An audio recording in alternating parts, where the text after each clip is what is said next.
నిరుపేదలకు ఇందిరమ్మ ఇండ్లను మంజూరు చేస్తామన్నారు రాష్ట్ర కార్మిక మైనింగ్ శాఖ మంత్రి వివేక్ వెంకటస్వామి. సీఎం రేవంత్ రెడ్డి ఆధ్వర్యంలో ప్రజలకు సంక్షేమ పథకాలు అందుతాయన్నారు.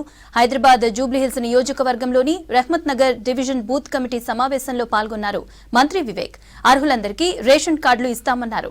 రహ్మత్ నగర్ లోని సమస్యలను పరిష్కరిస్తామన్నారు. గల్లీల్లో నాలా సీసీ రోడ్ల నిర్మాణం కోసం 12 కోట్లు మంజూరు చేస్తామన్నారు మంత్రి.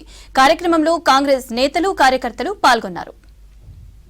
అందరూ కూడా ఈరోజు పెద్ద సంఖ్యలో రావడము, ఇంత వాన పడినప్పటికీ కూడా అందరిలో ఒక జోష్ చూస్తున్నానండి.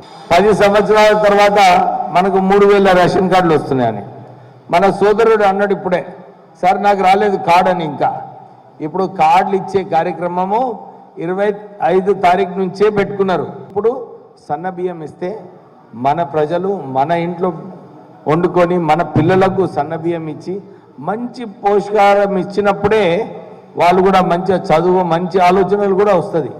సో ఆ ముందు దృష్టితో పెట్టుకొని మన రాష్ట్ర ప్రభుత్వానికి 9,000 కోట్ల రూపాయలు ఈ సన్నబియ్యం ఇవ్వడంలో ఎంత ఖర్చు అవుతుంది రాష్ట్ర ప్రభుత్వానికి? 9,000 కోట్ల రూపాయలు. ఒక ట్రాన్స్పరెంట్ వేళ నిజంగా ఎవరైతే బీద ప్రజలు ఉన్నారో వారికి ఏదైతే అవసరమో వాళ్ళకే మేము డబుల్ బెడ్రూమ్ ఇల్లు అలాట్ చేయడం జరిగింది. మనము మీరు చెప్పినట్టు ఆ కార్యాచరణ కూడా ఇమ్మీడియట్లీ తీసుకుందాం.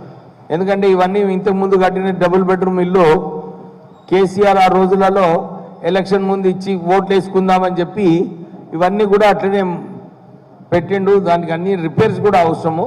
దానికి ఒక ఎస్టిమేట్ వేపి మనం అన్ని రిపేర్లు చేసి త్వరలోనే, ఎందుకంటే మళ్ళీ కోడ్ వస్తే మనం ఏం చేయలేము, వచ్చినా కానీ మనం ఈ డబుల్ బెడ్రూమ్ ఇల్లు ఎవరైతే నిజంగా అర్హత ఉన్నదో వాళ్ళందరికీ కూడా ఇల్లులు ఇప్పించే కార్యక్రమం తీసుకున్నాం. దాంతోపాటు ఎవరైతే అర్హత ఉన్నారో డబుల్ బెడ్రూమ్ వస్తారో వాళ్ళకి వస్తుంది.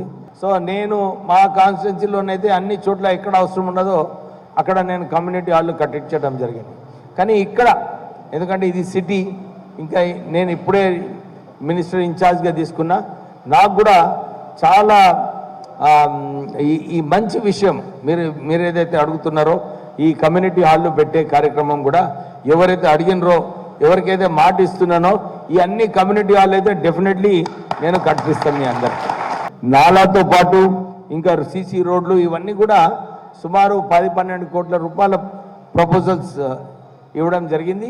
మీ అందరికీ విశ్వాసం ఇప్పిస్తున్నా, మనకు ఈ ప్రపోజల్స్ ఏదైతే వీరు ఇచ్చిండ్రో ఇవన్నీ కూడా శాంక్షన్ చేపించి పనులు మొదలు పెట్టిస్తాం. ఎందుకంటే అవసరం ఇక్కడ ఈ అన్ని చోట్ల కూడా మనకు సరైన నాళీలు ఉంటే దోమలు ఉండవు, డెంగ్యూ రాదు, చికెన్ గున్యా రాదు. ఇవన్నీ కూడా సరిగా నాళీలు లేనప్పుడే వస్తాయి. సో నాళీలు చేసే నేనైతే ఇక్కడ పోని టాప్ ప్రయారిటీగా నాళీలు మొదలు చెప్పిస్తాను. నాళీలు చేపించిన తర్వాత సీసీ రోడ్లు చెప్పిస్తాను. సో మనకి ఈ 2 కార్యక్రమాలు కూడా 12 కోట్ల రూపాయల అయిపోతుందని చెప్పినాడు, అది కూడా శాంక్షన్ చేపిస్తా.